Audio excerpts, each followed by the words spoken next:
Saturday, the 13th of June, 1942. On Friday, the 12th of June, I woke up early at 6 o'clock. It was my birthday.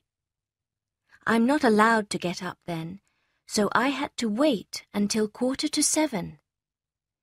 Then I went down to the dining room where Morcha, my cat, welcomed me. At 7, I went in to Mummy and Daddy, and then to the sitting room for my presents. The nicest present was you, my diary. There was a bunch of roses on the table, and lots more flowers and presents arrived for me during the day. Daddy and Mummy gave me a blue blouse, a game, and a bottle of fruit juice, which tastes quite like wine, sang. At school, I shared out some cakes with my friends, and I was allowed to choose the game that we played in the sports lesson. Afterwards, all my friends danced round me in a circle and sang Happy Birthday. Saturday, the 20th of June, 1942. It's strange, writing a diary. Of course, I've written things before, but who will be interested in the thoughts of a 13-year-old schoolgirl? Well, does it matter? I want to write, and I want to bring out so many things that lie deep in my heart.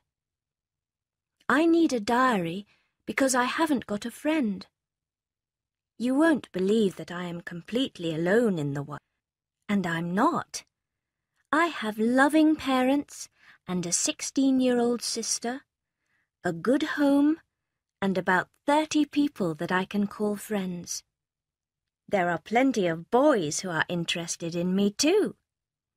But I haven't got that one true friend who understands me. So this diary can be my new friend. Let's start with the story of my life. My father, the best father in the world, was 36 when he married my mother, who was then 25. My sister Margot was born in Frankfurt am Main, in Germany in 1926. Then I followed on the 12th of June, 1929. Because we are Jewish, we moved to Holland in 1933. My father is the manager of a company called Opteka, which makes things for the jam-making business. After 1940, things were not so good anymore. First the war started, and then the Germans arrived in Holland. Our freedom disappeared. Under the new German laws, Jews must wear a yellow star. Jews must walk everywhere. They can only do their shopping in Jewish shops, and they must be indoors by 8 o'clock at night. They must not even sit in their own gardens after that time. Jews cannot visit the theatre or the cinema. Jews cannot visit Christians, and their children must go to Jewish schools.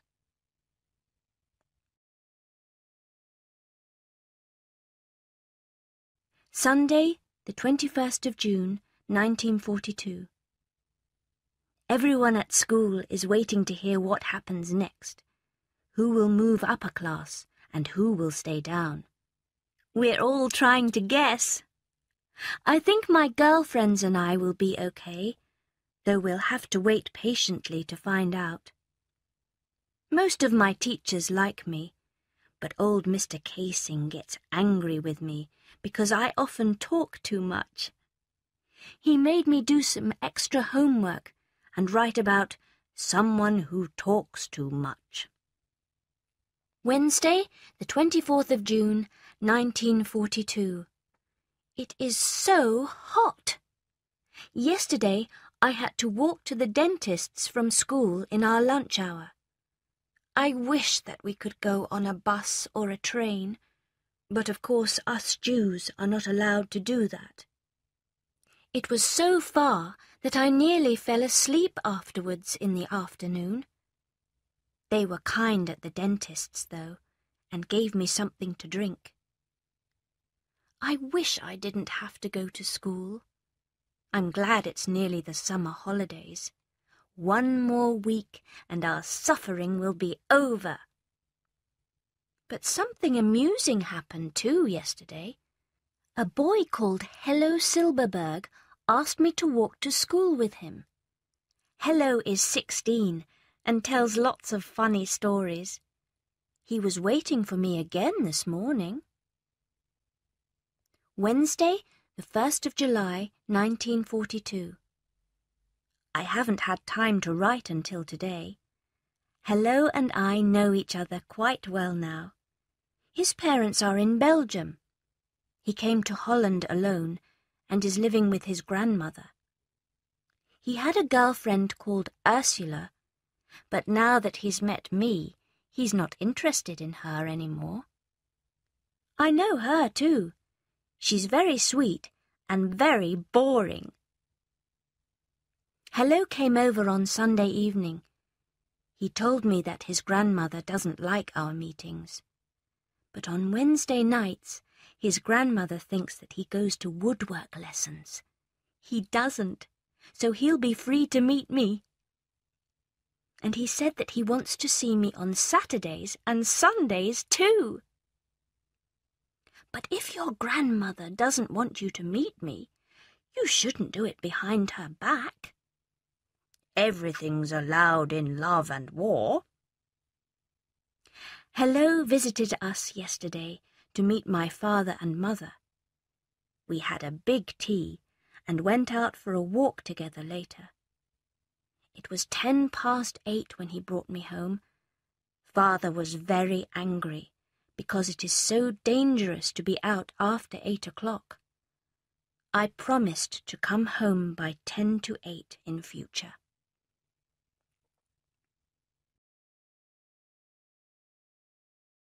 Sunday, the 5th of July, 1942. My exam results were good. My parents are pleased, of course. And Margot had a brilliant report, as usual. Father has been at home a lot lately, because he can't work at the business anymore. It must be awful for him to feel that he's not needed there. Mr. Clayman and Mr. Kugler are now the managers in the offices. When we went out for a walk together a few days ago, Father said, "We may have to go into hiding soon." "Why?" I asked him. "Why are you talking about it already?" "Well, Anne," he said, "you know that we've been making stores of food, clothes and furniture for more than a year now. The Germans could take everything away, and us too."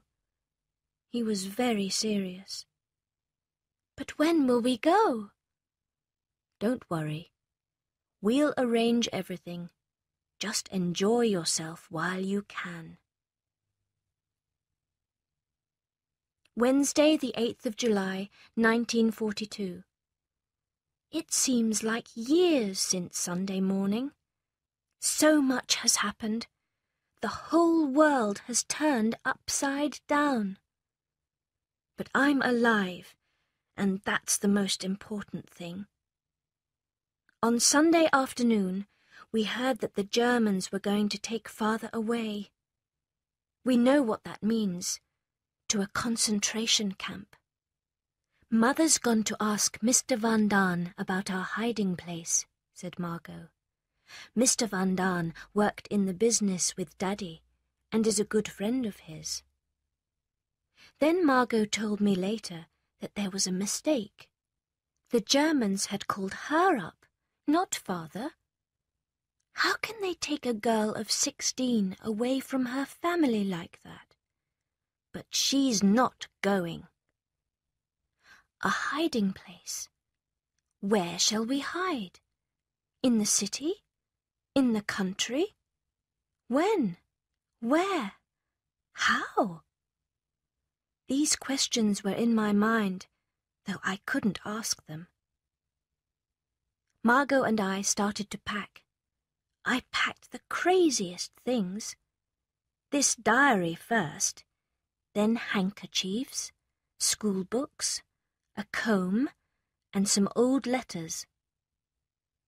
Memories are more important to me than dresses. Miep and her husband Jan came to help and share the work.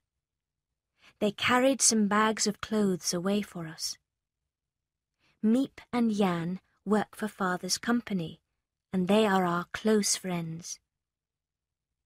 I slept for the last night in my own bed, and Mummy woke me up at 5:30. We dressed in lots of clothes. No Jew would dare to leave the house with a suitcase. At 7:30 we left the house. I said goodbye to Morcha, my cat. The neighbours were going to look after her. We hurried to leave the house. We wanted to reach our hiding place safely. It was the only thing that mattered. More tomorrow.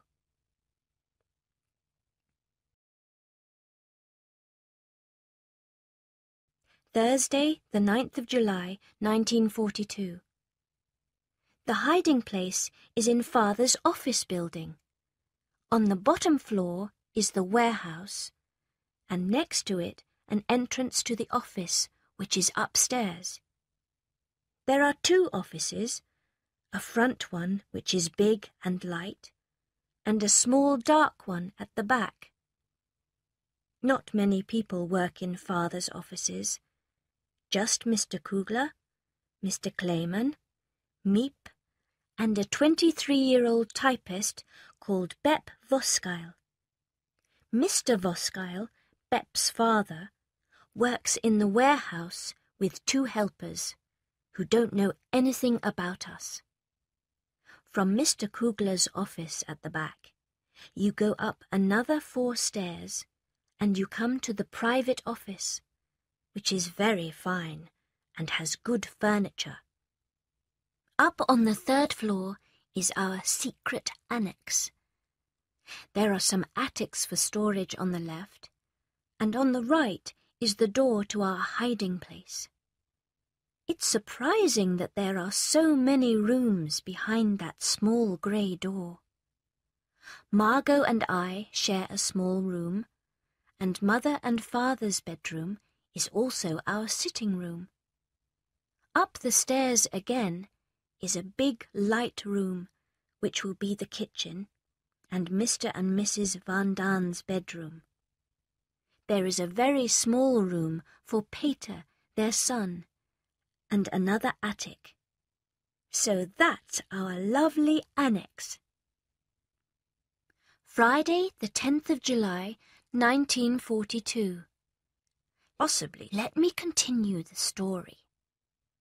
When we arrived at the warehouse, the annex was full of all the boxes that we had stored at the office for the last few months.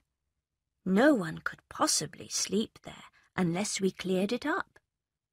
But Mother and Margot were really suffering, and they were too tired and unhappy to help.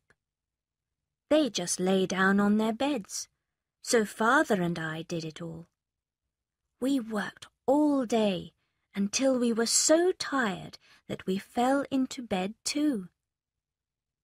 There was no hot meal, but we didn't care.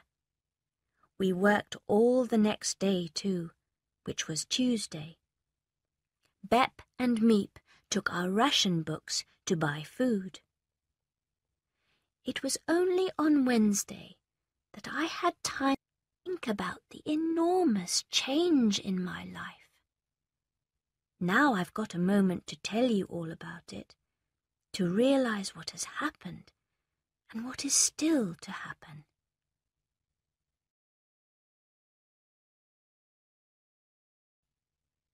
Saturday, the 11th of July, 1942.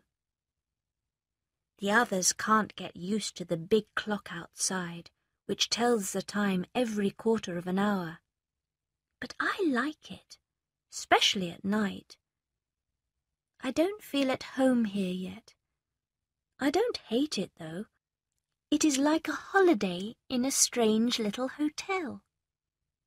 My bedroom was very empty when I arrived, but I've stuck up pictures of my favourite film actors and actresses.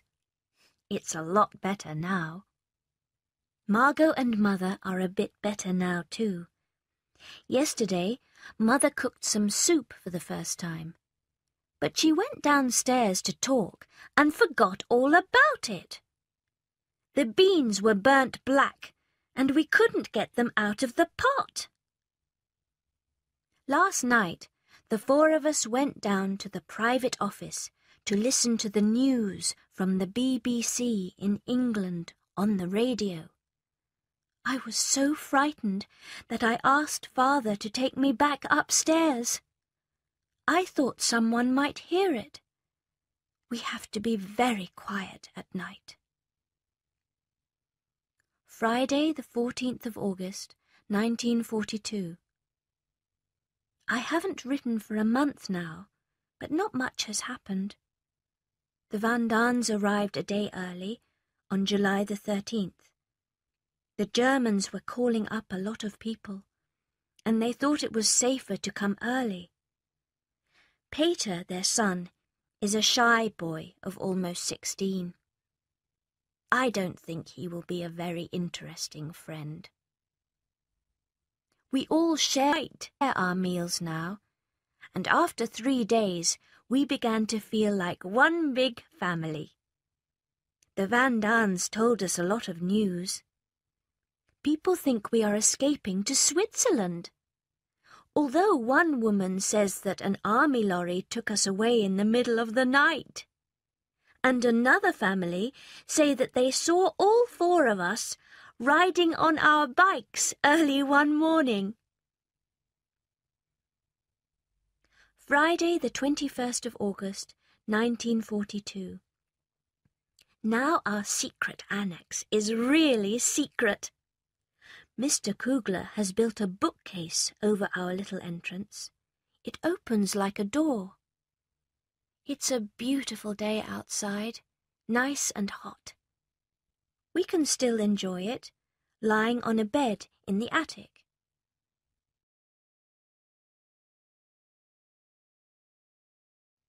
Monday, the 21st of September, 1942. Mrs. Van Daan is awful. She says that I talk too much. She won't save food in a dish. She leaves it in the cooking pot so that it gets spoilt. And she doesn't do any washing up. Mr. Clayman brings me books to read, and I've begun my schoolwork. I'm working hard at French, and Peter is learning English. Pim, our name for father, wants me to help him with his Dutch lessons. He makes terrible mistakes. He and I are also working on our family history and drawing our family tree, so I am learning about all my relations. Mrs. Van Daan walked into the room just now. I shut the diary quickly. Anne, can't I just look at it? No, Mrs. Van Daan. Just the last page? No, not even the last page, Mrs. Van Daan. I nearly died. That page was full of rude things about her. Sunday, the 27th of September, 1942. Mother and I had a discussion today, but I burst into tears. I can't help it. Daddy is always nice to me, and he understands me much better. I feel that Mother and I are like strangers to each other. Mrs. Van Daan is in a bad mood and is locking all her things up.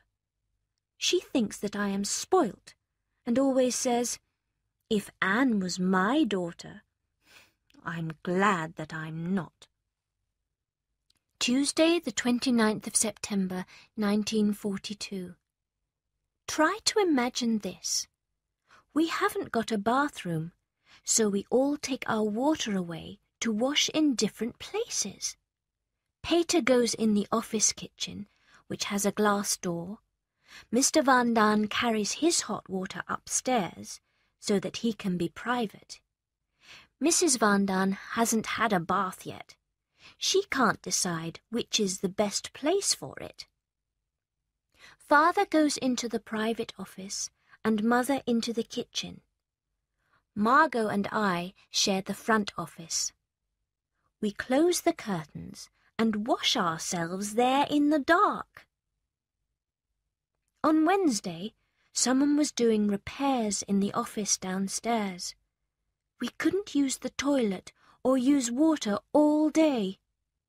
Father and I found a suitable pot, which we could all use as a toilet.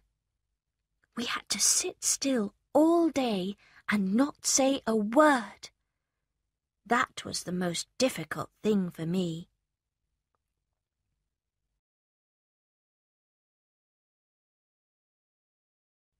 Thursday, the 1st of October, 1942. Yesterday I was very frightened. At 8 o'clock the doorbell suddenly rang. I thought that the Germans were coming to get us, but everybody said that someone only rang for a joke, or that maybe it was the postman, and I felt calm again. Peter can be very funny sometimes. We both like to dress up in silly clothes. One evening, he put on one of his mother's tight dresses, and I wore his suit. Everyone laughed so much. Miep bought new skirts for Margot and me at the Bijenkorf. They looked like potato bags. Friday, the 9th of October, 1942. The news is very bad today. The Germans are taking away many of our Jewish friends. They are sent to concentration camps at Westerbork, or even further away. We think many of them are murdered there. I feel terrible. The English radio says that the Germans are killing them with gas. Perhaps that's the quickest way to die. Perhaps you don't suffer so much that way. Tuesday, the 20th of October, 1942. My hand is still shaking as I write this. 2 hours ago, we heard an awful noise at our bookcase door. The knocking didn't stop, and someone was pushing and pulling at the door. Perhaps they had come to arrest us. We were white with fear. But at last we heard Mr. Clayman's voice. "Open up, it's me!" The door was stuck and he couldn't open it. We had a good time on Monday. Miep and Jan spent the night with us. We cooked specially for them, and the meal tasted wonderful. Monday, the 9th of November, 1942. Yesterday was Peter's 16th birthday. He had a game and a cigarette lighter. He doesn't smoke much, but the lighter looks good. There was a big surprise, too. Mr. Van Daan heard that the English have reached Tunis, Algiers, Casablanca, and Oran. It is not the end of the war yet, but perhaps we can hope for the end now. Perhaps it will soon be history. Well, what about food in the annex? A man brings bread every day, a very nice friend of Mr. Clayman's, and we've stored 100 tins of food here. We can buy ration books on the black market, and we've also bought 300 pounds of beans. We decided to move them to the attic, and Peter was given the job. He succeeded in getting 5 sacks upstairs, but the 6th sack burst, and a river of beans poured downstairs. I was standing at the bottom of the stairs. Peter couldn't stop laughing when he saw me in a sea of brown beans. Unfortunately, though, the beans are very small and have disappeared into all the holes. Whenever we go upstairs now, we look for a few more beans.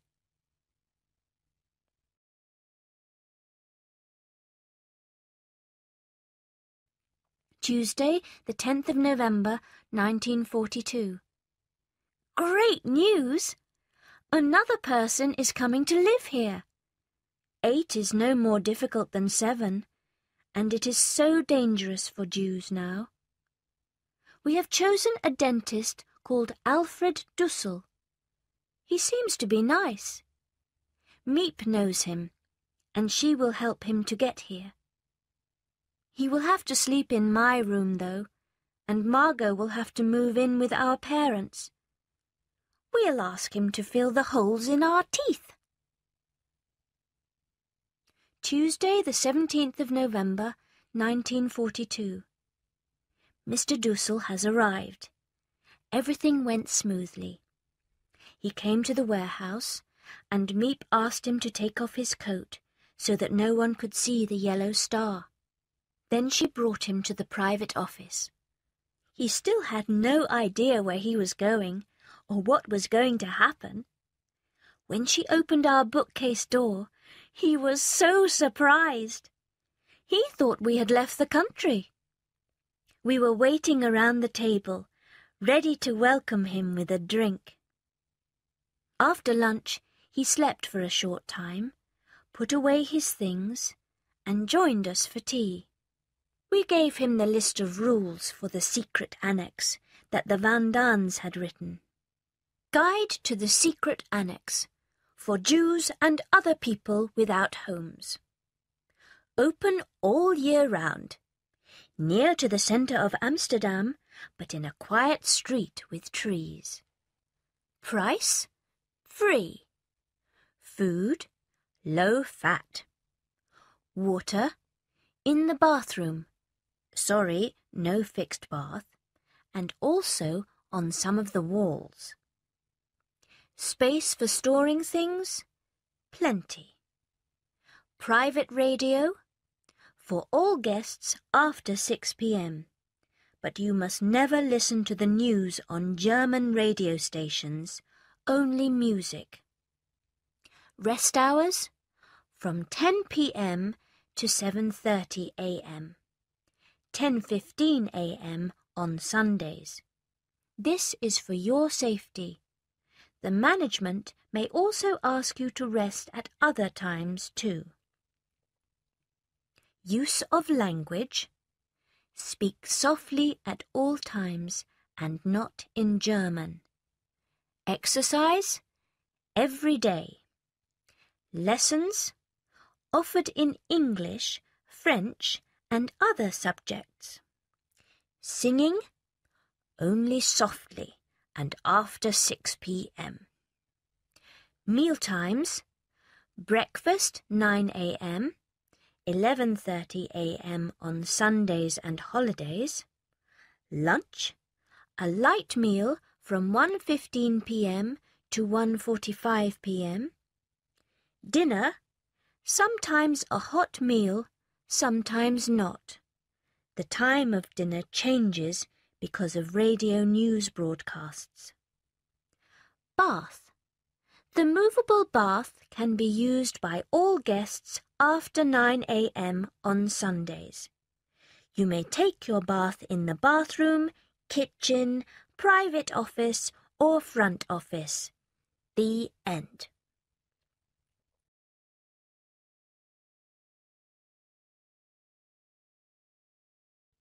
Thursday, the 19th of November, 1942. It's true. Mr. Dussel is a very nice man. He's willing to share a room with me, although I don't really like sharing my things with a stranger. But we all have to give up something here.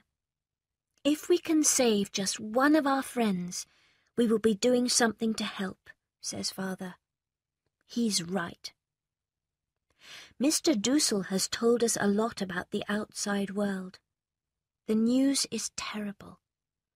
The authorities have taken away so many friends and people we know to concentration camps.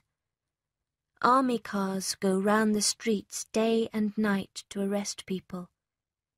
They're looking for Jews. They knock on every door and ask whether any Jews live there. When they find a Jewish family, they take everybody away. They even pay money for information.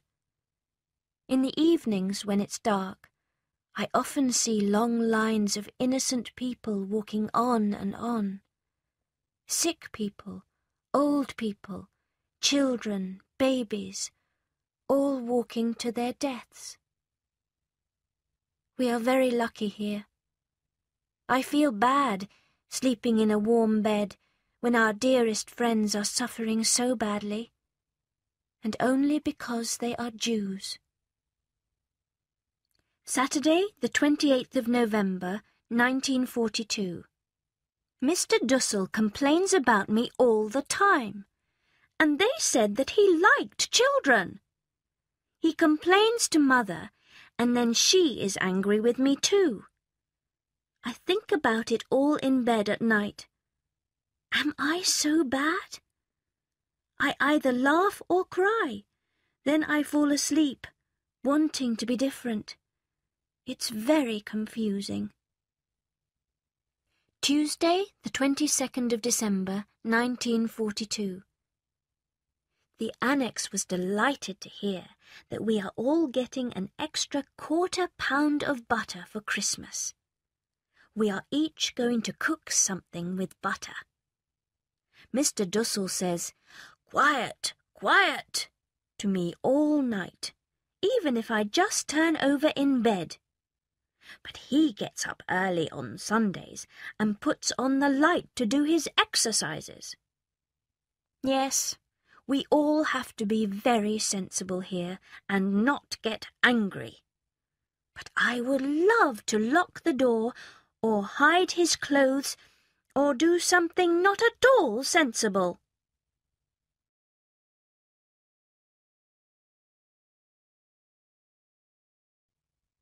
Wednesday, the 13th of January, 1943. Terrible things are happening outside. People are being pulled out of their homes and arrested. They have to leave with only a small bag and a little money, but even that is stolen from them. Families are separated. When children come home from school, their parents have disappeared. The sons of Christian families in Holland are also sent to Germany. Everyone is frightened. Every night there are air raids. Hundreds of aeroplanes fly over Holland to drop bombs on German cities. Every hour, hundreds or maybe thousands of people are killed in Russia and Africa. The whole world is at war. Although the Allies are doing better now, the end of the war is nowhere in sight. We are luckier than millions of people. It is quiet and safe here. We have money to buy food. We are selfish.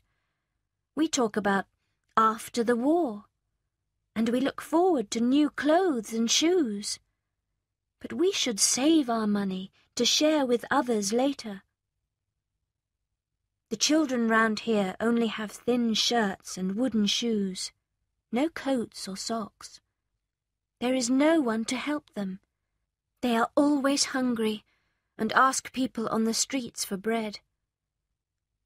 I could tell you more about the suffering that the war has brought, but it would make me too sad. All we can do is to wait patiently until it is over. Saturday, the 27th of February, 1943. Pim thinks there will be an invasion by the Allies at any time now. Churchill was seriously ill, but now he's getting better. We are sharing our butter a different way now. Everyone gets their own piece on their own plate. But it's not done right. The Van Daans make breakfast for everyone and give themselves the biggest share of the butter. My parents are too frightened to argue, unfortunately. Wednesday, the 10th of March, 1943. I could hear the guns all last night. I am always frightened of shooting, and I usually climb into Father's bed to feel safe.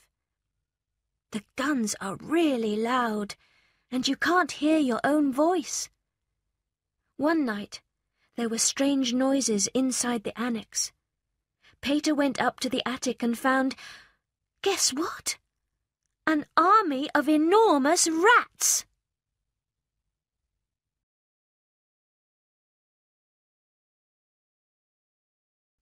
Friday, the 2nd of April, 1943. I'm in trouble again. Last night I was lying in bed and waiting for Father to come and say my prayers with me. Mother came into the room and asked gently, Anne, Daddy isn't ready. Shall I listen to your prayers tonight? No, Mummy, I said. Mother got up, stood by my bed for a moment, then slowly walked to the door. Suddenly she turned round, and her face was full of pain. She said, I don't want to be angry with you. I can't make you love me. A few tears fell down her cheeks as she went out of the door. I lay still. I knew that it was cruel to say that, but I couldn't give her any other answer. I feel very sorry for her. She's pushed me away from her with her unkind jokes. She cried for half the night and didn't sleep. Father doesn't look at me, but I know what he is thinking. How can you be so unkind? How dare you make your mother so sad? But I can't apologize. Tuesday, the 27th of April, 1943. Everyone in the annex is still quarrelling. There are air raids and bombs every night, and nobody can sleep well. Our food is terrible. We have plain bread and coffee, not real coffee, for breakfast. We have lettuce or green vegetables and bad potatoes. That's all. Saturday, the 1st of May, 1943. Yesterday was Dussel's birthday. He pretended that he wasn't interested, but when Miep arrived with a large bag of presents from his friends, he was as excited as a child.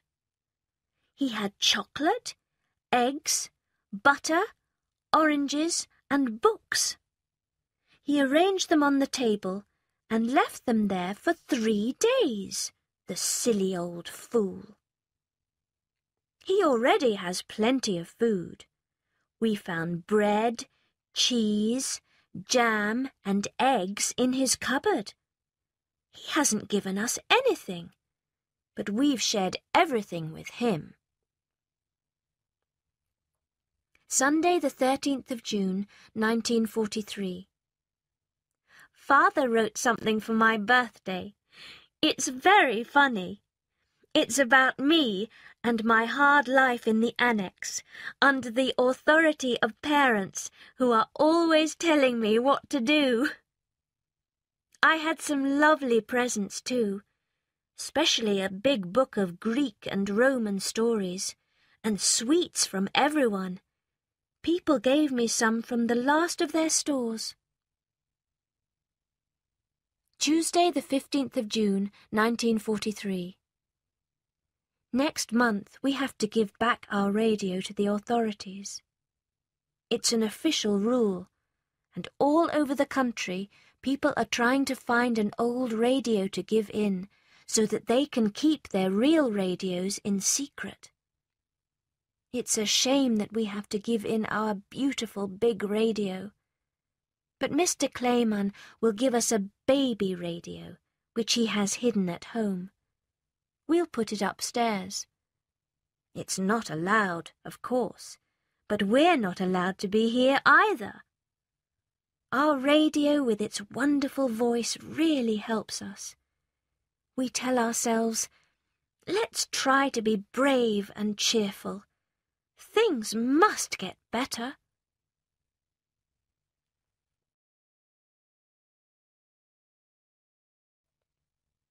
Friday the 16th of July, 1943. There was a break-in last night, a real one. This morning, Peter went down to the warehouse and saw that the doors were open onto the street. We stayed quiet and didn't use any water or do anything to make a noise.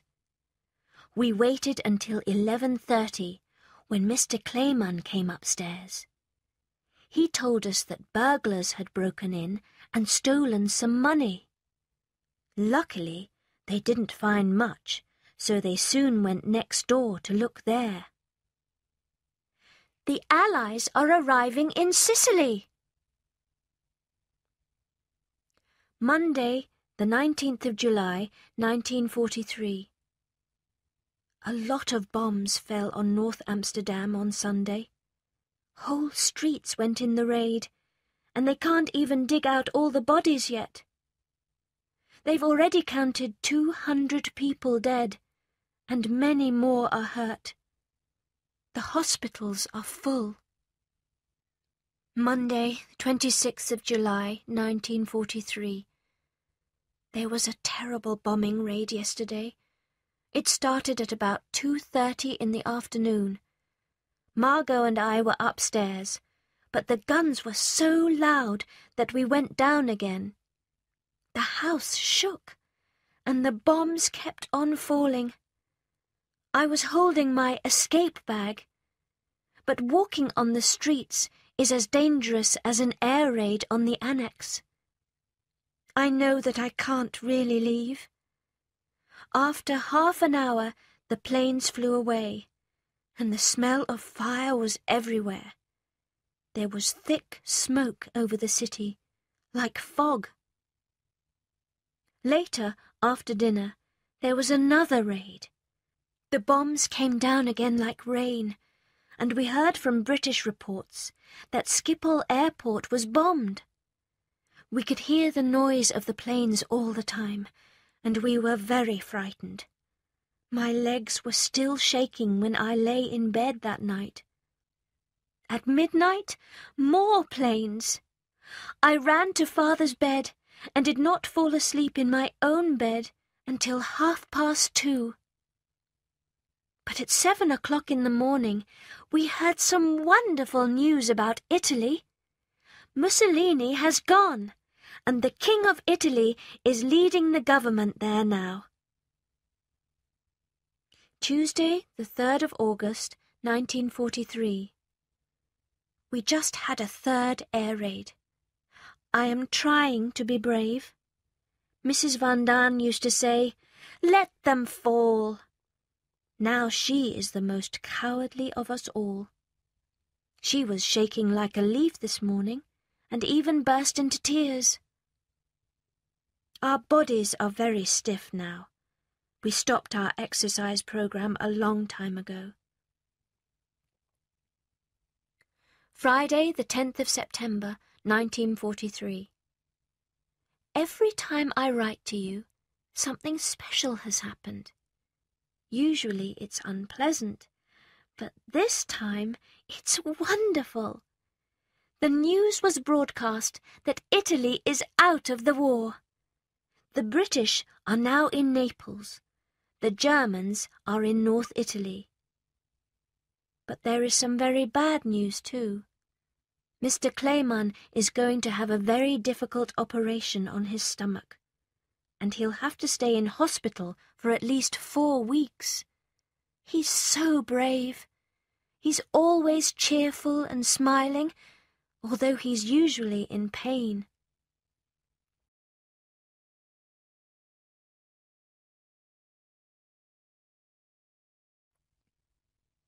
Friday, the 29th of October, 1943. Mr. Clayman is out of hospital now, but his stomach is still bad. He had to go home again today because he wasn't well. Mr. Van Daan has sold his wife's best winter coat. She wanted to keep the money to buy new clothes after the war. Mr. Van Daan could not make her understand that the money has to be used for the annex. They shouted and screamed at each other. It was terrible. I'm okay, but I'm not hungry at the moment. People say, "You look awful, Anne." Sundays are specially bad. It is deathly quiet then. I feel as though I'm being pulled down into hell. I'm a bird without wings who can't escape. A voice inside me cries, "Let me out! I want to go into the fresh air. I want to hear people laughing." I don't answer the voice, but just lie down on the sofa. Sleep makes time go more quickly. Wednesday, the 3rd of November, 1943. We've decided to start our fire at 7:30 on Sunday mornings instead of 5:30. I think it's dangerous. The neighbours may see the smoke, and what will they think? The curtains are a problem too. They cover the windows completely, but sometimes someone here will decide to take a little look outside. Everyone complains, but the answer is, "Oh, nobody will notice." That's how things start to get dangerous. We are not quarrelling so much. Only Dussel and the Van Daans are enemies at the moment. Dussel talks about Mrs. Van Daan as "that stupid cow," and she calls him an old woman. Monday evening, the 8th of November, 1943. We all have different moods here, up and down. And my mood is sad now. Miep says that we are peaceful here, but it's like a small circle of blue sky. We 8 people in the annex are in that circle, but all around us are dark clouds and danger. The circle is getting smaller, and the darkness closer. If we could fly up into that blue sky, into heaven. Oh, circle, open wide and let us out!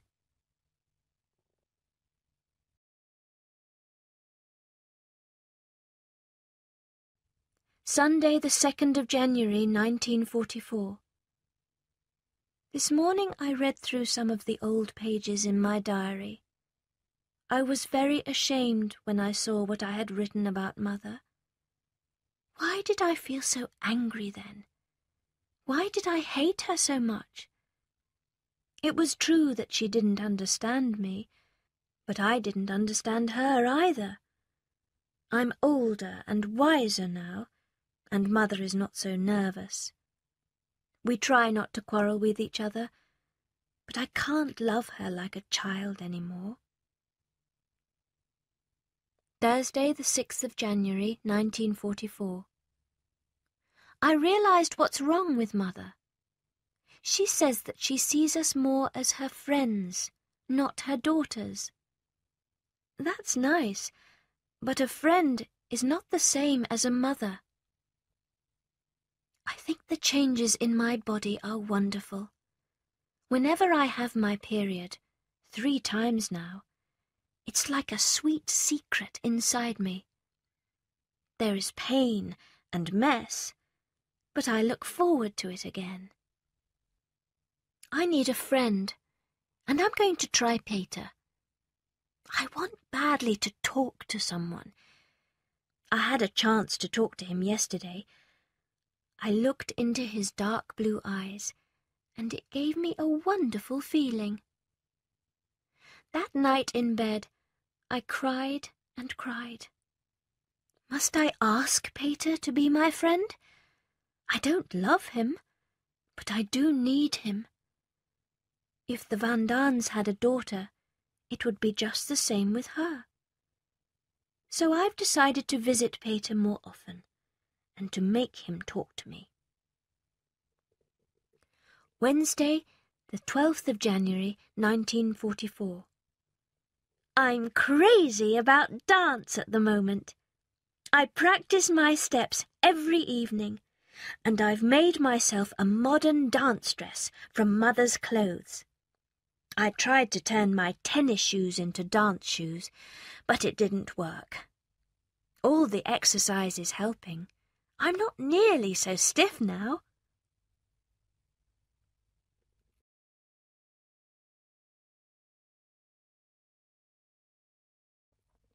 Saturday, the 15th of January, 1944. I won't tell you all the details of our quarrels in the annex, but we are not sharing our food in the same way now. We've got our own stores of meat and oil, and we even cook our own potatoes. Mother made a wish. I don't want to see Mr. Van Daan's face for 2 whole weeks. Unfortunately, her wish is not likely to come true. Does everyone who shares a house become like this? Or are we just unlucky? Thursday, the 3rd of February, 1944. Everybody is thinking about the Allied invasion. What will happen to us if the British invade Holland? The Germans say that they will let the water from the sea into the country. Each person has his or her own idea. We'll have to walk through the water. Don't be silly. We'll have to try and swim. We'll swim underwater, and then nobody will see that we are Jews. Oh, rubbish! Can ladies swim when rats are biting their legs? Next question. When the invasion comes, will the authorities make everybody leave Amsterdam? We'll leave the city with all the other people. No, we mustn't go outside. The Germans will send everyone to die in Germany. All right, we'll stay here. Let's ask Miep for some extra blankets and some more food. We've got about 65 pounds of beans at the moment and 50 tins of vegetables. What's in the stores, Mother? Tell us. 10 tins of fish, 40 tins of milk, 3 bottles of oil, 4 jars of butter, 4 jars of fruit, 20 jars of tomatoes, and 9 pounds of rice. That's it. Our stores are still quite good, but we do have to feed the people in the office too. Let's make little bags for our money that we can hide in our clothes if we have to leave here. And so it goes on all day. That's all I hear. Invasion, invasion, only invasion. I'm very calm about it. I don't care now whether I live or die. I'll just keep on with my work and hope that everything will be all right in the end.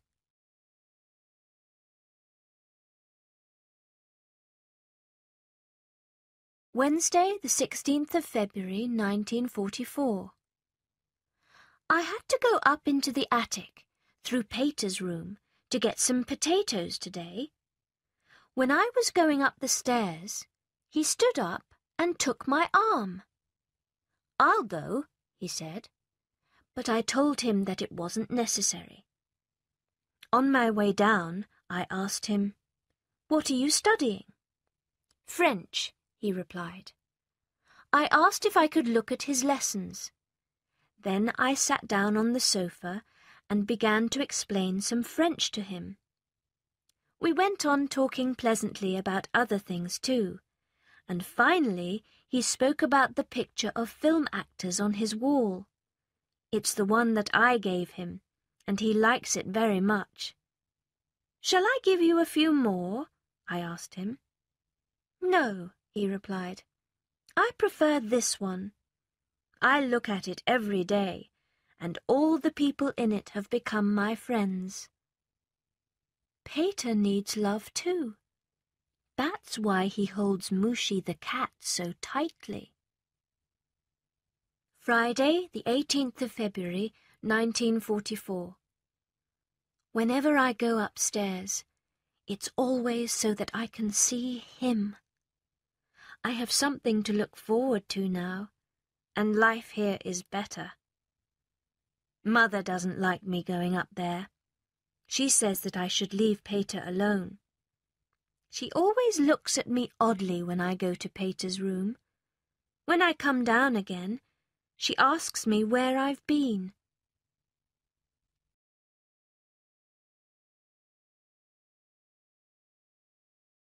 Wednesday, the 23rd of February, 1944. The weather is wonderful, and I feel better. Almost every morning, I go up to the attic for some fresh air. We can open the window there and look out. This morning, Peter was up there too. He came over to where I was sitting on the floor. The two of us looked out at the blue sky, at the tree, and at the birds flying through the air. It was so beautiful that we couldn't speak. We stayed like this for a long time. How can I be sad when there is the sun and the sky? I asked myself. God wants us to be happy and to see the beauty of this world.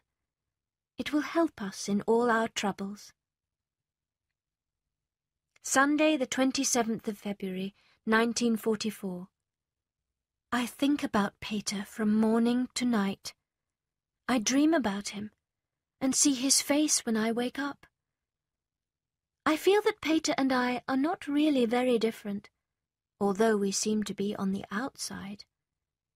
We both have strong feelings inside, which are difficult to control.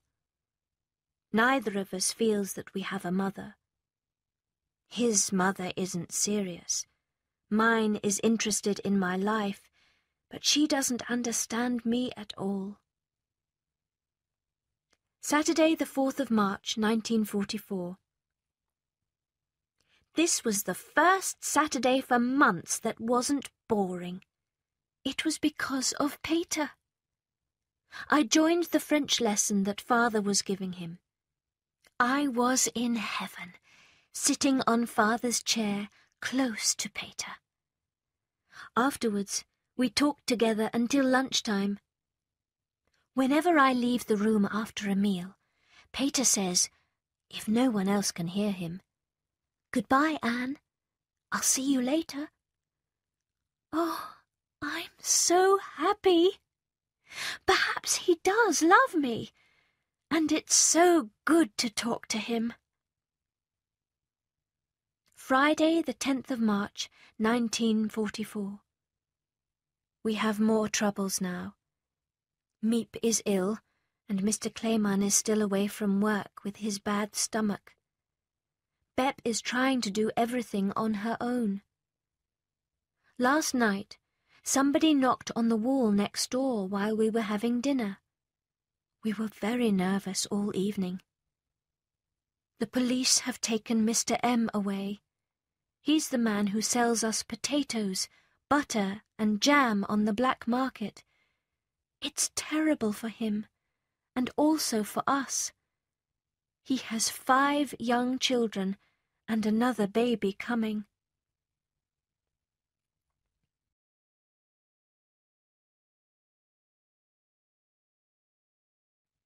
Tuesday, the 14th of March, 1944.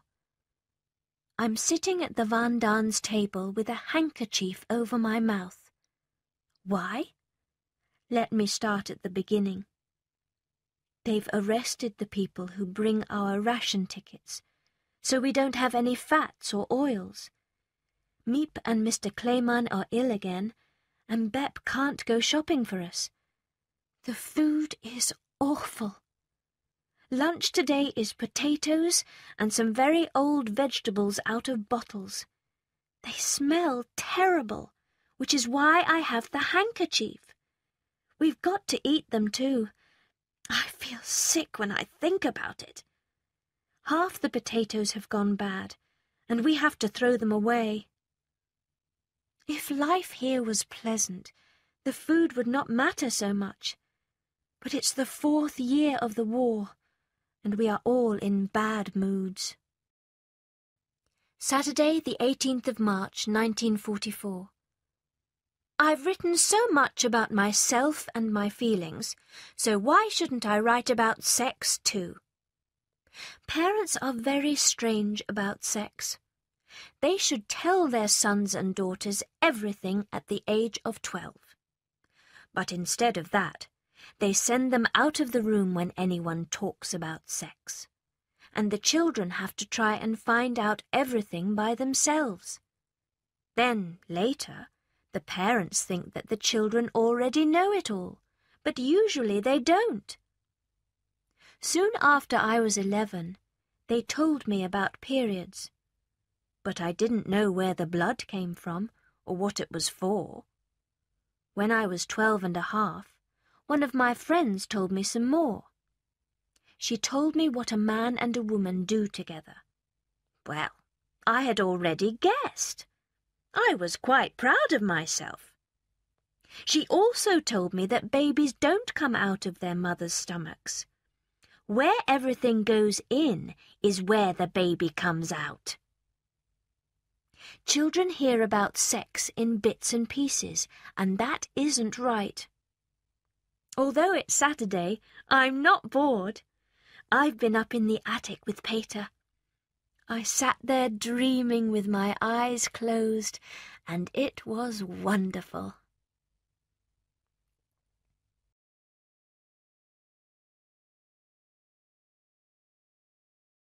Sunday, the 19th of March, 1944. Yesterday was a very important day for me. At 5 o'clock, I put on the potatoes to cook, and Mother gave me some sausage to give to Peter. But he wouldn't take the sausage, and I thought it was because of the awful quarrel that we had recently. Suddenly, my eyes filled with tears. I took the plate back to Mother and went into the toilet to cry. I decided to talk to Peter. After the washing up, I went to his room. We stood by the open window as it grew dark. It's much easier to talk like that. He didn't refuse the sausage because of our argument, but because he didn't want to look too greedy. Then we talked about so much together. It felt good. It was the most wonderful evening I've ever had in the annex. We talked about our parents and our problems with them. I told him how I cry in bed. He said that he goes up to the attic when he is angry. We talked all about our feelings, and it was just as good as I imagined. We talked about the year 1942 and how different we are now. He thought that I was a noisy, annoying girl at first. I thought that he was uninteresting. I told him that we are like two sides of the same coin. I am noisy and he is quiet, but also that I too like peace and quiet. I said that I understand why he goes away to be alone sometimes, and that I'd like to help him when he argues with his parents. "But you always help me," he said. "How?" I asked, very surprised. "Because you're always cheerful." That was the nicest thing he said all evening. He must love me now as a friend, and I'm so grateful and happy for that. Wednesday, the 22nd of March, 1944. Things are getting more and more wonderful here. I think that true love may be happening in the annex. Everyone has made jokes about us, saying that we might get married if we are all in the annex long enough. Perhaps those jokes aren't so silly at all. I'm sure now that Peter loves me too, but I don't know in what way. Does he just want a good friend, or a girlfriend, or a sister? Oh, when I think about Saturday night, about our words, our voices, I feel very satisfied with myself. For the first time, I don't want to change anything that I said.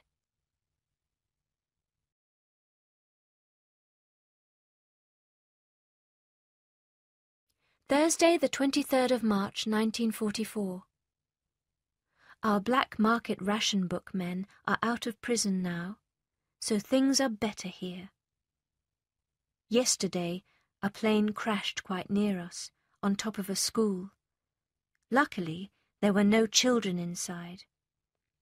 There was a small fire, and 2 people were killed. The men inside the plane were able to get out in time, but the Germans shot them immediately. Local people were so angry. It was a cowardly, horrible thing to do. We, the ladies of the annex, were very frightened. I hate the sound of guns. Tuesday, the 28th of March, 1944. Mother is trying to stop me going up to Peter's room. She says that Mrs. Van Daan is jealous. Perhaps she's jealous too. Father is happy about it. He's glad that we're friends. Mother thinks that Peter has fallen in love with me. I wish that it was true. I do want to stay friends with Peter. We have our difficulties, but we have to fight against them, and in the end they will make everything more beautiful. When he rests his head on his arms and closes his eyes, he's still a child. When he plays with Mushi, his cat, he's loving. When he carries the heavy potatoes for us, he's strong. When he watches the air raids or walks through the dark house to look for burglars, he's brave. And when he doesn't know quite how to behave, he's sweet. Wednesday, the 29th of March, 1944. Mr. Bulkerstein, from the government, was speaking on the Dutch broadcast from London. He said that after the war they wanted everybody's diaries and letters about the war. They would be an interesting part of history. I might be able to write a book called The Secret Annex. People would think that it was a detective story. But seriously, 10 years after the war, people would find it very amusing to read about us. The Jews who were hiding. How we lived, what we ate, what we talked about. But although I tell you a lot about our lives, you still know very little about us. For example, how frightened the women are during the air raids. Last Sunday, 350 British planes dropped their bombs on Emoiden, so that the houses shook like grass in the wind. Or about the awful illnesses that people are catching here. You know nothing about all this, and it would take me all day to describe it. People have to wait in line for vegetables, and all kinds of other things too. Doctors can't visit the sick, since their cars and bikes are stolen at once. There are so many thieves around that you ask what has happened to the Dutch. Why are they stealing so much? Little children, 8 and 11-year-olds, break the windows of people's homes and steal whatever they can. People don't dare to leave the house even for 5 minutes, because everything may be gone when they return. The public phones are stolen, and all the parts of the electric clocks on the street corners too. Everyone's hungry. A week's food ration doesn't even last 2 days. We're waiting for the Allied invasion, but it's so long coming. The men are sent to Germany, the children are ill or hungry, and everyone wears old clothes and broken shoes. It's too expensive to repair shoes, and if you give your shoes to a shoe mender, you may never see them again.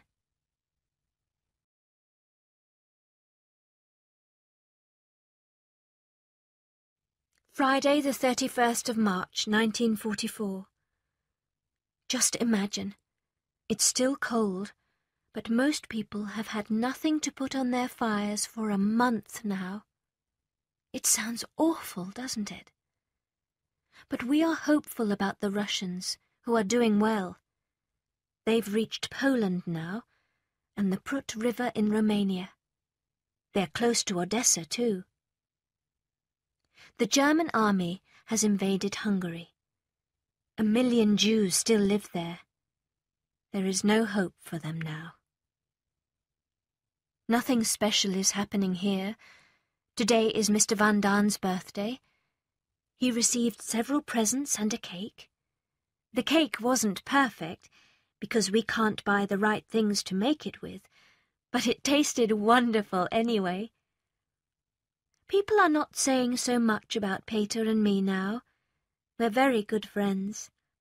We spend a lot of time together, and we talk about anything and everything. I couldn't talk to other boys like this. We even talked about periods. He thinks that women are strong enough to lose the blood, and that I am too. I wonder why he thinks that. My life here is better now. Much better. God has not left me, and he never will. Monday, the 3rd of April, 1944. I'm going to describe our food rations. Food is a difficult and important problem, not only for us in the annex, but for everyone in Holland, all of Europe, and even further away. We've lived here for 21 months, and often at any one time there was only one kind of food to eat. For example, one kind of vegetable or salad. We would eat it with potatoes, in every possible way that we could think of. But now there are no vegetables at all. We have potatoes and brown beans. We make soup. We still have some packets and stores to make dishes, which are a little bit more interesting. But it's beans with everything, even in the bread. The most exciting moment is when we eat a thin piece of sausage once a week and put some jam on our bread. No butter, of course. But we're still alive, and much of the time the food tastes good too.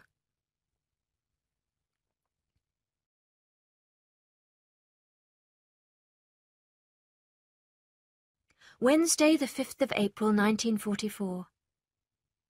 For a long time now, I haven't really been interested in my schoolwork. The end of the war still seemed so far away, and if it isn't over by September, I won't go back to school, since I don't want to be 2 years behind.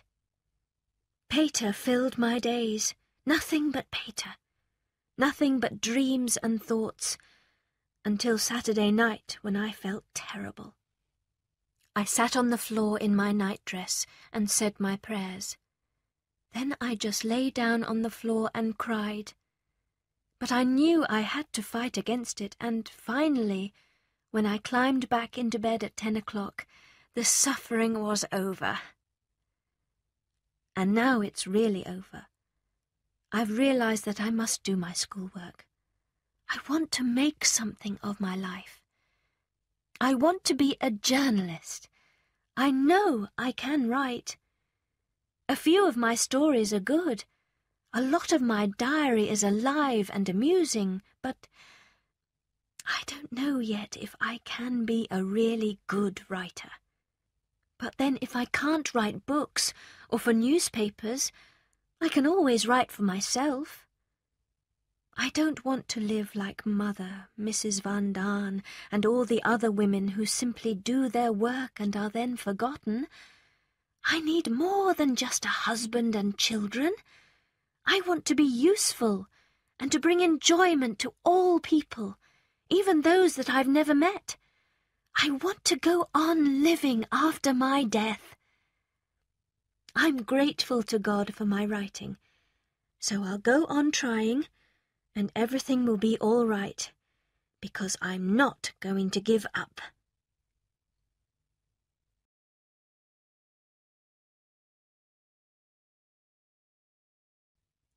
Tuesday, the 11th of April, 1944.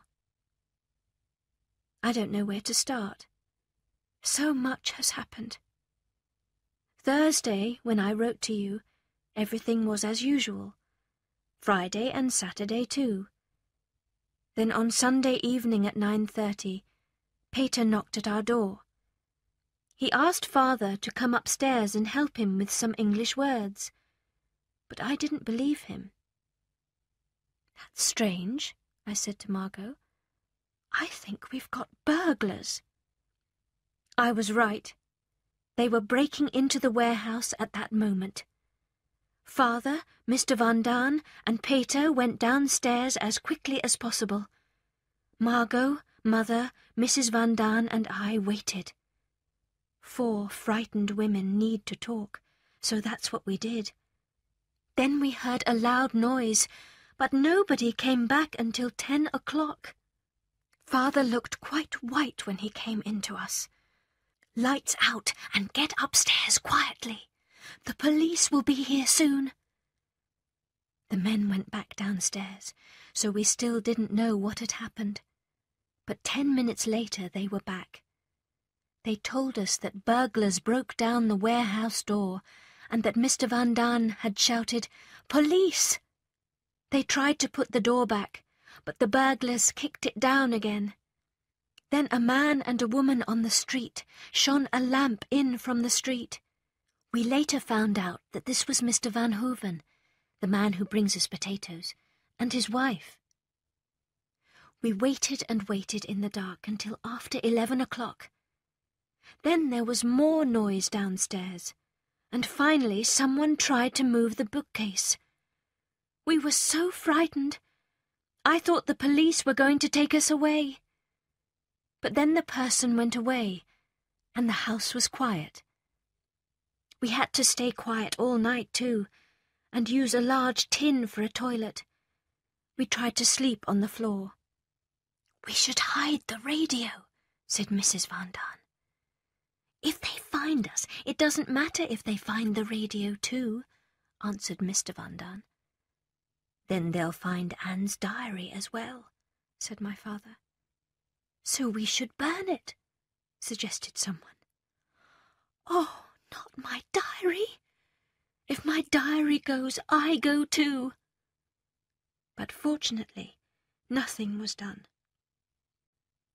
At 7, we rang Mr. Clayman, and at last Jan and Miep arrived.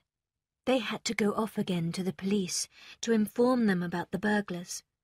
So we had half an hour to tidy up the house and get everything straight.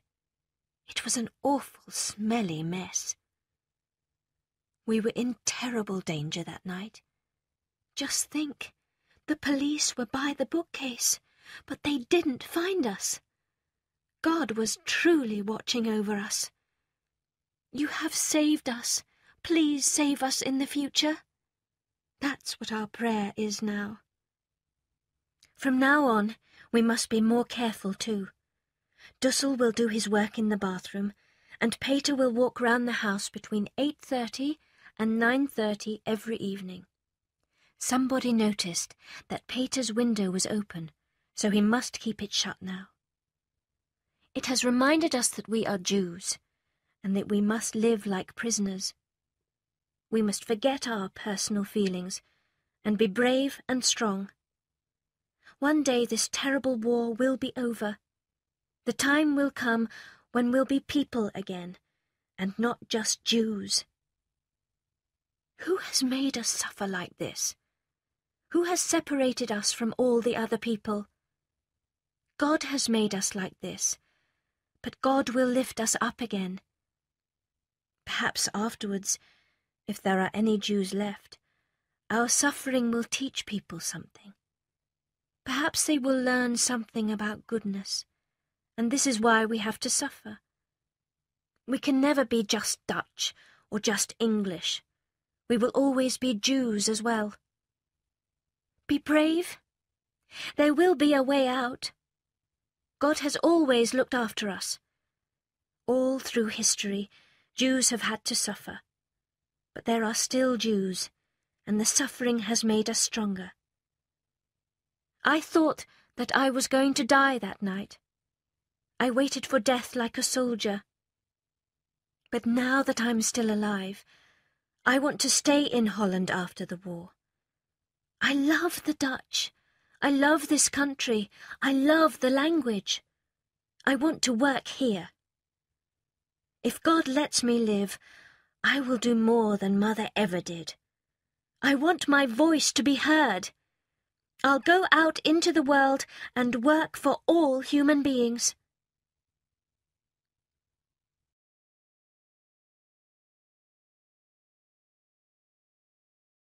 Sunday, the 16th of April, 1944. Remember yesterday's date, because it was special for me. When a girl gets her first kiss, it's always an important date. Last night, I was sitting with Peter on his sofa bed, and he soon put his arm around me. I put my arm round him too, and we sat very close. We've sat like this before, but never as close as we were last night. He wanted me to put my head on his shoulder. Then he rested his head on mine. Oh, it was so wonderful. He touched my cheek, my arm, and my hair. At 9:30 we stood up to go. Peter had to check the building. I was standing next to him. I must have made the right movement. I don't know how, because he gave me a kiss. It was a kiss through my hair, half on my left cheek and half on my ear. I ran downstairs and didn't look back. Friday, the 28th of April, 1944. Last night, Peter and I were sitting on the sofa as usual, in each other's arms. Suddenly, the usual Anne disappeared. The confident, noisy Anne. And the second Anne took her place. This second Anne only wants to love and to be gentle. Tears came to my eyes. Did he notice? He made no movement. Did he feel the same way as I did? He said very little. There were no answers to my questions. At 8:30, I stood up and went to the window, where we always say goodbye. I was still Anne number 2. He came over to me, and I threw my arms around his neck and kissed him on his left cheek. I was going to kiss his other cheek too, when my mouth met his, and we kissed each other again and again. Last night was a great shock to my heart. The gentle Anne doesn't appear very often, and she's not going to go away quickly. Oh, Peter, what have you done to me? What do you want from me? But if I was older and he wanted to marry me, what would I say? Anne, be honest. I couldn't marry him. Peter isn't strong enough as a person. He's still a child.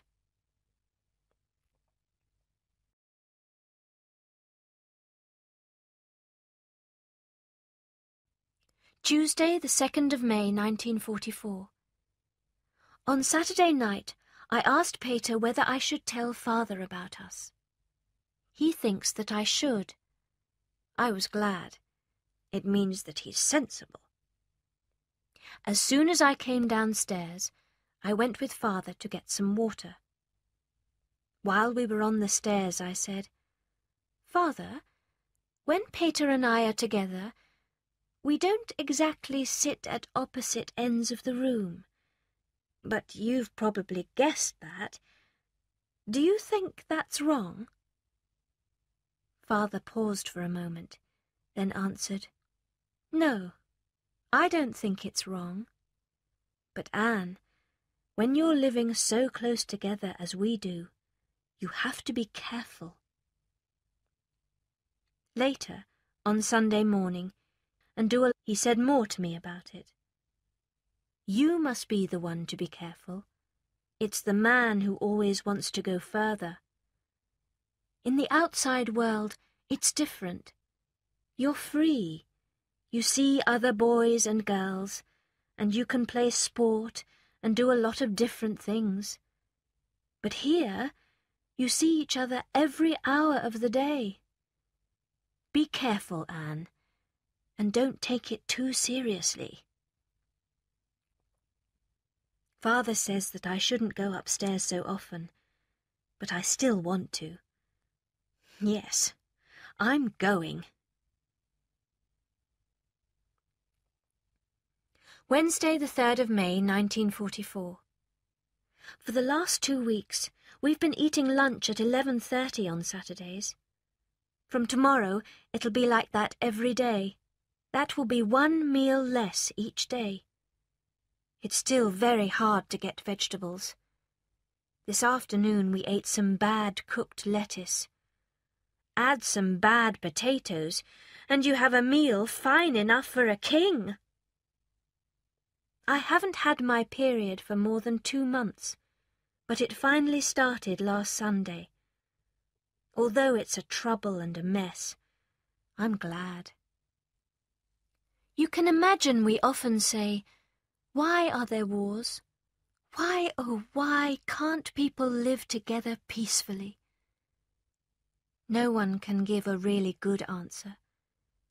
Why is England making bigger and better aeroplanes and bombs, and at the same time also building new houses? Why do governments give millions each day for war, when they spend nothing on medicine or poor people? Why must people go without food, when there are mountains of food going bad in other parts of the world? Oh, why are people so crazy? It's not only governments who make war. No, the common man is guilty too. We give our governments the authority to do it. There's something in people that makes them murder and kill. Unless all human beings change, there will still be wars. I'm often sad here, but I still see our life in the secret annex as an adventure. It's dangerous, but exciting.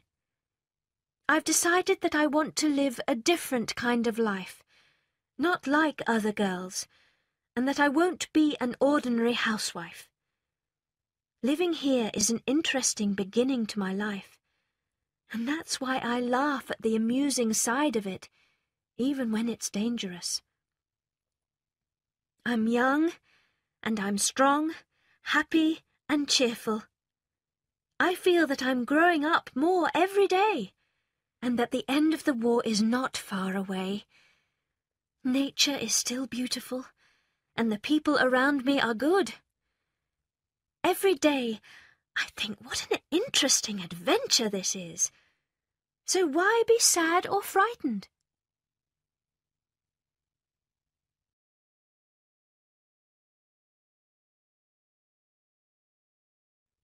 Saturday, the 6th of May, 1944. It is hard to believe it when Jan, Mr. Kugler and Mr. Kleeman tell us about the prices of food in the outside world. Everything is so expensive, and people buy and sell on the black market. One person can sell you a little bit of wool, another some ration books, and another some cheese. Stealing and murder happen every day. Even the police and the night watchmen are doing it. Everyone wants food to put in their stomachs, and they can't earn enough money to eat. Monday, the 8th of May, 1944. Have I ever told you anything about my family? I don't think I have. So let me begin. Father was born in Frankfurt am Main, and his parents were very rich. Michael Frank, his father, owned a bank. When father was young, there were parties and dances every week, and they lived in an enormous house. But when his father died, most of the money was lost, and after the Great War and the problems in Germany, there was nothing left at all. Mother's family wasn't so rich, but they had quite a lot of money, and she also tells us stories of private dances and parties with 250 guests. We're not at all rich now, but I hope things will be good after the war. I'd like to spend a year in Paris and London to learn the languages and study art history. I've told you before, I want to see the world and do all kinds of exciting things, and a little money will be very useful. Friday, the 19th of May, 1944. I felt awful yesterday. I was sick and had a headache. I'm feeling better today. I'm very hungry, but I won't eat the beans that we're having for dinner. Everything is going fine between Peter and me. We kiss each other good night every evening, and he always asks for another kiss. He's so happy to know that somebody loves him. I'm not so close to him now as I was. My love hasn't grown colder, though. Peter's a lovely boy, but I've closed the door to the Anne deep inside. If he wants to find her again, he'll have to break down the door. Monday, the 22nd of May, 1944. We've heard something very sad and frightening. It seems that a lot of people are thinking differently about us Jews now. People are against us who were once totally on our side. Some Christians are saying that the Jews tell secrets to the Germans. They say that the Jews are telling the authorities about their helpers, and then those people are arrested. And then, of course, the punishments that they get are terrible. Yes, it's all true. But they should ask themselves this: if Christians were in our place, would they behave differently? Could anyone, Jew or Christian, stay silent when the Germans are trying to make them talk? Everyone knows that it's almost impossible. So why do they ask us, the Jews, to do something impossible? I have only one hope, that the Dutch will not be against us for long. They should remember again in their hearts what's right, because this isn't right at all.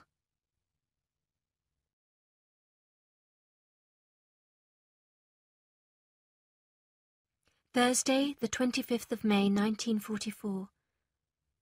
Something happens every day now. This morning they arrested Mr. Van Hooven, the man who brings the potatoes. He was helping 2 Jews who were hiding in his house. The world is turned upside down.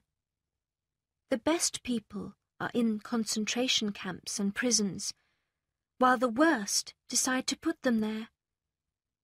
It's terrible for Mr. Van Hooven and for those poor Jews. It's also very difficult for us. Bep can't possibly carry all those heavy potatoes, so we'll have to eat less of them. Mother says that we won't eat breakfast. Lunch will be bread and something simple, and dinner will be potatoes. If possible, we'll eat vegetables or lettuces once or twice a week. That's all there is. Monday, the 5th of June, 1944. There are new problems in the annex now. There's a quarrel between Dussel and the Franks. We can't agree how to share out the butter. Then the Van Daans don't agree that we should make a cake for Mr. Kugler's birthday when we can't have one ourselves. It's all very silly. Mood upstairs, bad. Mrs. Van Daan has a cold. The weather is awful. The Allies are bombing the Pas-de-Calais and the west coast of France. No one is buying American dollars now, and they aren't interested in gold either. We shall soon come to the bottom of our black money box. How will we have enough money to live next month?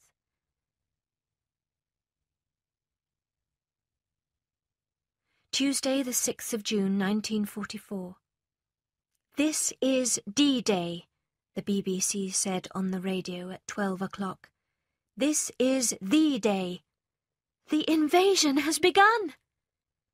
The German news says that British soldiers have arrived on the coast of France and are fighting the Germans there.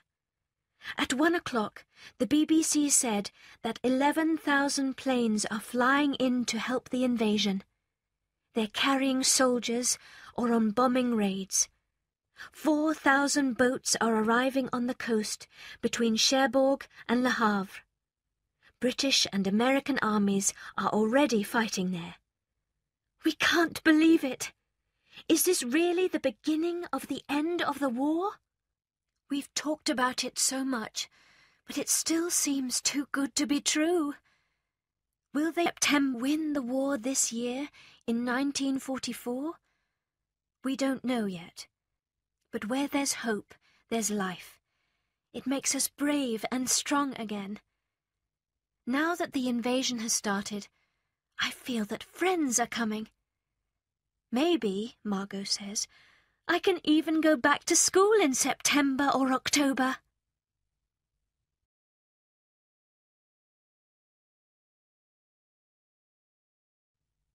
Friday, the 9th of June, 1944.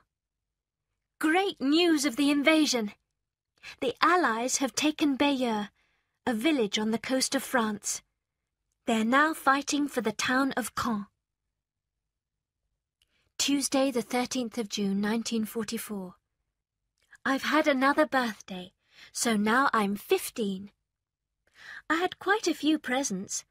Among them were an art history book, some underwear, a handkerchief, a pot of jam, 2 small honey cakes, a book about plants from Mother and Father, sweets from Miep, and some lovely flowers from Peter.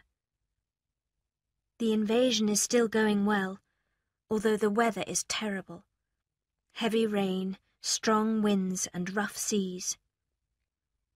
Peter loves me more each day, but something is holding us back, and I don't know what it is. Sometimes I wonder if I wanted him too much. I think that perhaps it wasn't real. But then if I can't go up to his room for a day or two, I want him badly again. Peter is kind and good, but in some ways I'm not happy about him as a person. He doesn't think much of God, for example, and I don't like the way that he talks about food. And why doesn't he let me come close to him, really close to the person deep inside him?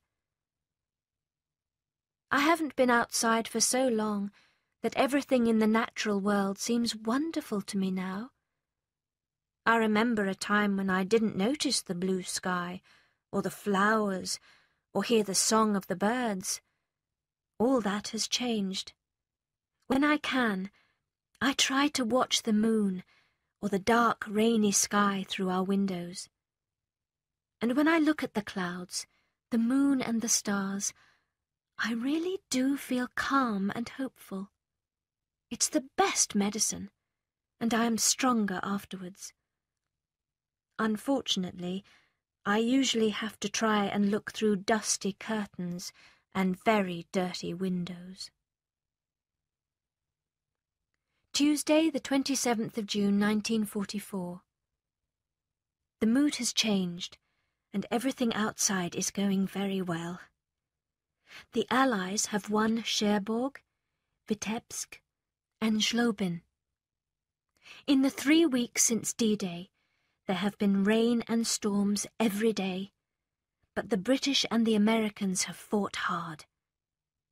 How far do you think we'll be on the 27th of July?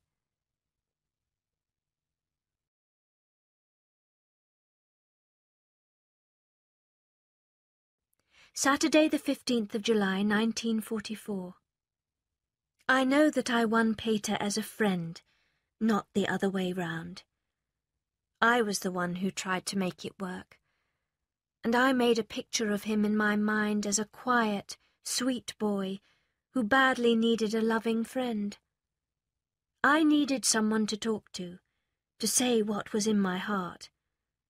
I wanted a friend, too, who would help me to find my way again. I succeeded. Slowly but surely, he came towards me. Finally, we became friends, but we became very close, too. I find it hard to believe now that we grew so close. We talked about very private things, but never about what was deep in my heart. And I still can't understand Peter. Is he really shy, or is there nothing deep in him at all? But I made one big mistake. I wanted him to be close to me, and now we can't be friends any other way.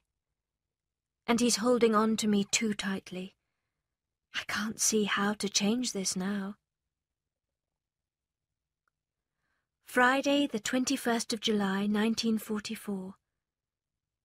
Now, at last, things are going well. Great news! Somebody tried to kill Hitler, and it was actually a German army official who tried to do it. This shows us that many of the German soldiers have had enough of the war too, and would like to end it.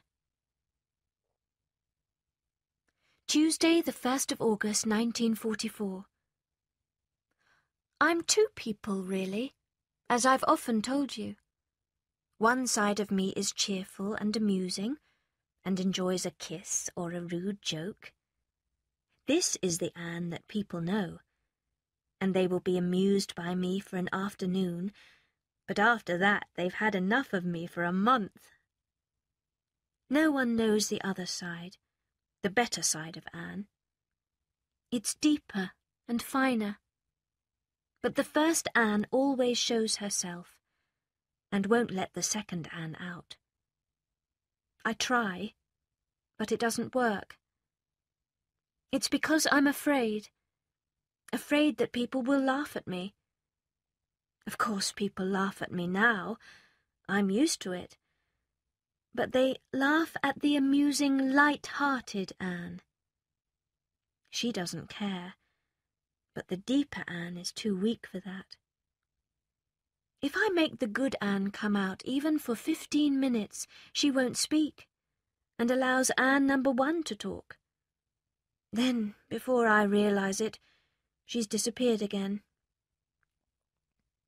So the nice Anne never comes out in front of other people, but she's almost always there when I'm alone.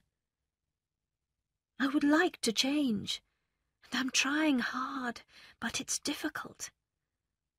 If I'm quiet and serious, my family thinks I'm ill. But I keep trying to become what I would like to be, and what I could be if only there were no other people in the world. Anne's diary ends here.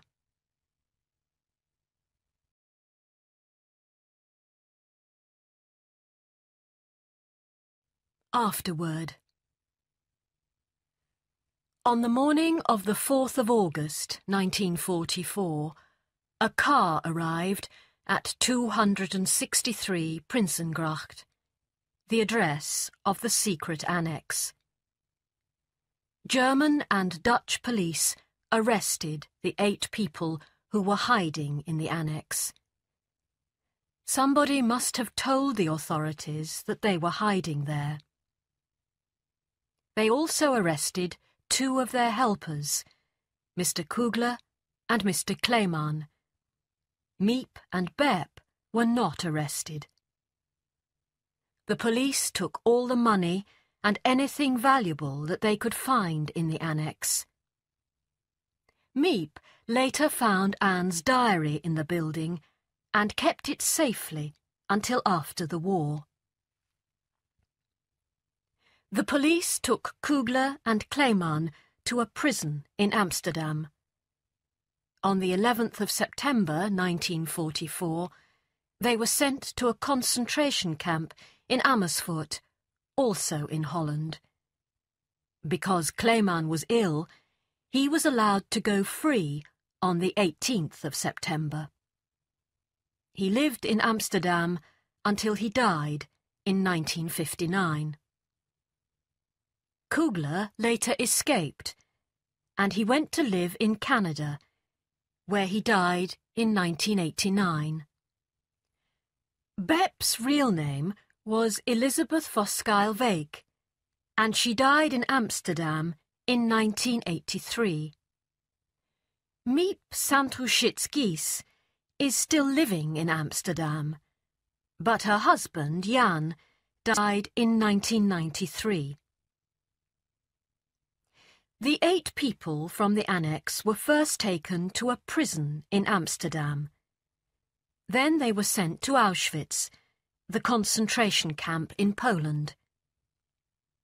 It seems that Mr. Van Daan died by gas at Auschwitz, and his wife was taken to several more concentration camps.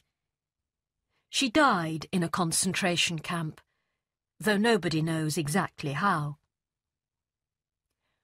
On the 16th of January 1945, Peter Van Daan had to go on the terrible prisoner's walk from Auschwitz to Mauthausen in Austria, where he died on the 5th of May 1945.